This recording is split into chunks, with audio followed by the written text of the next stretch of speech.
পশ্চিমবঙ্গে এসআইআর প্রক্রিয়া বানচাল করতে মাঠে নেমে পড়েছে মুসলিম জিহাদিরা। যেসব বিচারকগণ এসআইআরের কাজে যুক্ত হয়েছেন তাদের এজলাস আরডিএক্স দিয়ে উড়িয়ে দেবার হুমকি ইমেল এসেছে।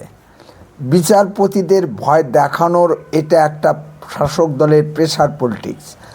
বিচারপতিদের এইভাবে হ্যারাস করার আসল উদ্দেশ্য কী এবং এতে কার লাভ? আরডিএক্স সাধারণ দুষ্কৃতীদের কাছে থাকে না। সাধারণ দুষ্কৃতীদের কাছে বড়জোর দুই একটি সাধারণ বোমা থাকতে পারে। মুসলিম জিহাদি দুষ্কৃতীদের কাছেই একমাত্র আরডিএক্স জাতীয় বিস্ফোরক থাকে। দিল্লি ধারাবাহিক বিস্ফোরণ কাণ্ডে আরডিএক্স জাতীয় বিস্ফোরক ব্যবহার করা হয়েছিল। এই বিস্ফোরক বাংলাদেশের ঢাকা থেকে মুর্শিদাবাদ সীমান্ত পেরিয়ে দিল্লিতে ঢুকেছিল। সুপ্রিম কোর্ট এসআইআরের কাজে যুক্ত বিচারকদের কড়া নিরাপত্তার ভিতর রাখতে বলেছে।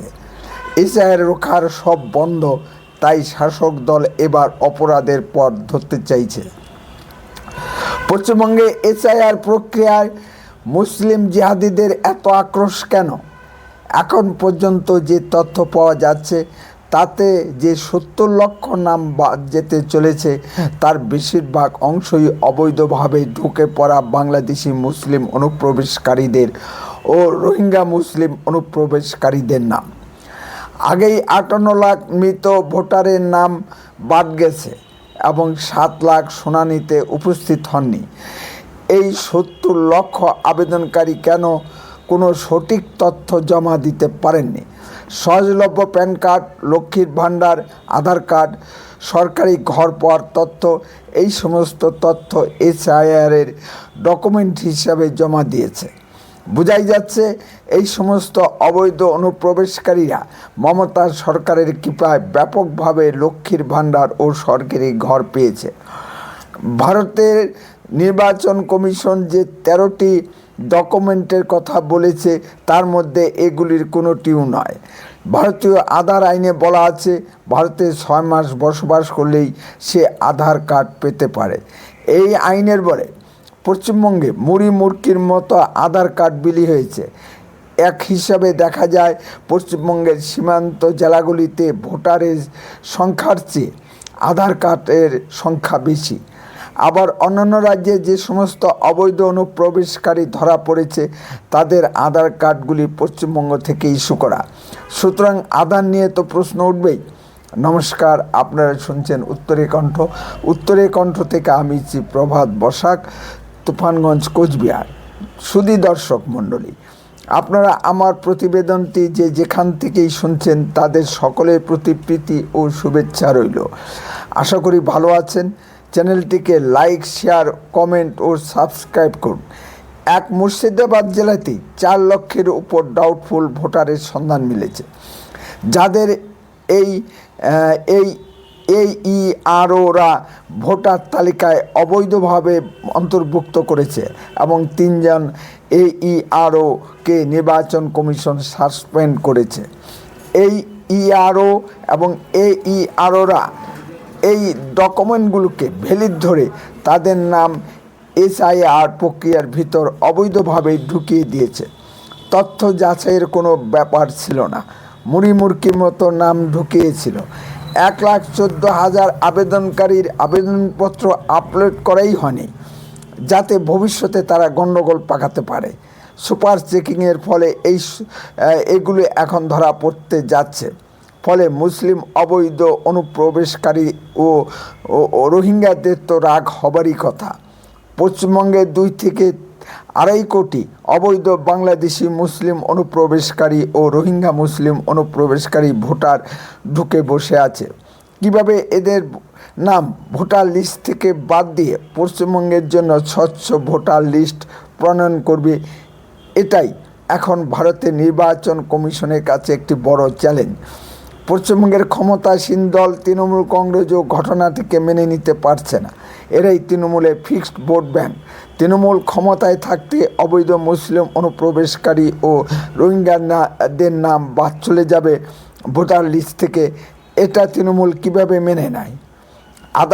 আদালতে বোমাতঙ্কের পিছনে তৃণমূল জড়িত আছে কিনা কে বলবে? তদন্ত সাপেক্ষ ব্যাপার। কিভাবে এতগুলো আদালতে একসঙ্গে বোমাতঙ্ক ছড়িয়ে দেওয়া হয়, সেটাই তো একটা বড় প্রশ্ন। এর মধ্যে মালদা থেকে 2জন লস্কর জঙ্গি ধরা পড়েছে। তারা ভারতে বড়সড় নাশকতার শখ করছিল।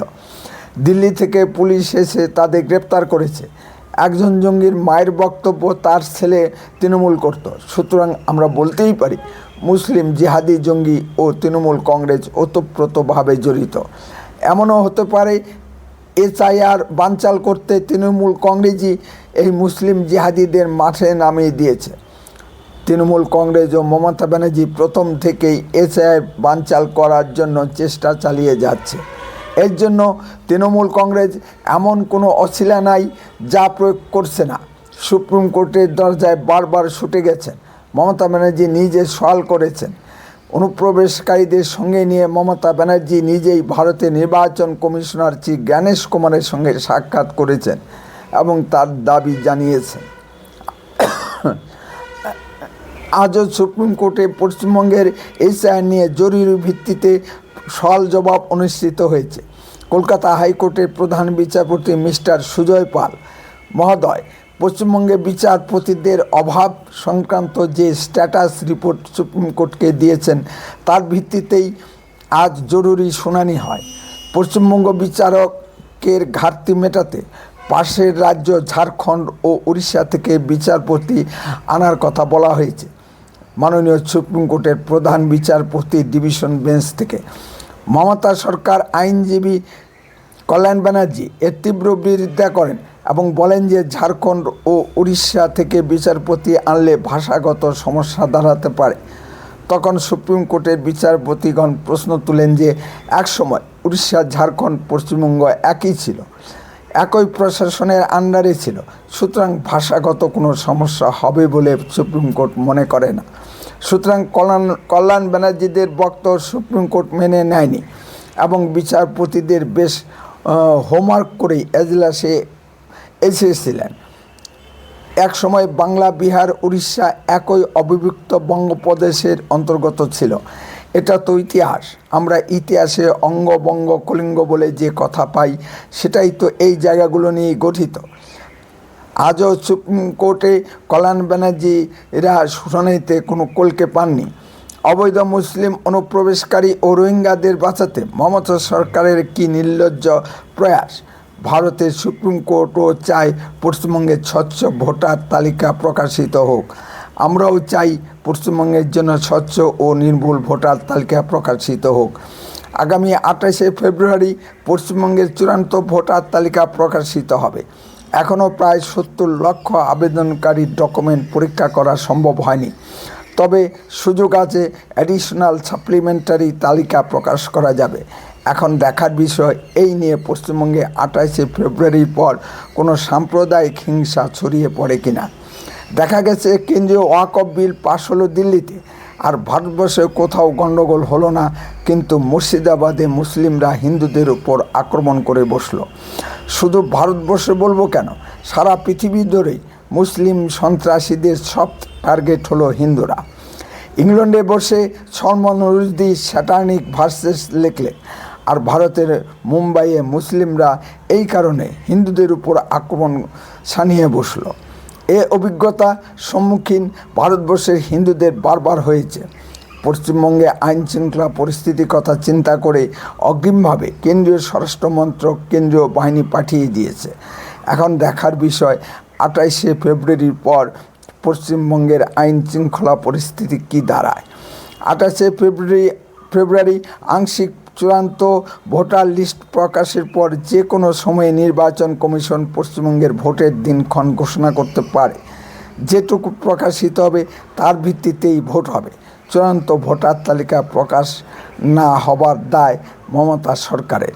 মমতা সরকার যদি প্রথম থেকে নির্বাচন কমিশনকে সহযোগিতা করত, তবে এতদিনে সুষ্ঠুভাবে চূড়ান্ত ভোটার তালিকা প্রকাশ হয়ে যেত। যদি আপনাদের কিছু বলার থাকে কমেন্টে বলুন, আর লক্ষ্য রাখুন উত্তরে কণ্ঠের পর্দায়। চ্যানেলটিকে সাবস্ক্রাইব করুন দয়া করে। বন্দে মাতরম। ভারত মাতা কি জয়।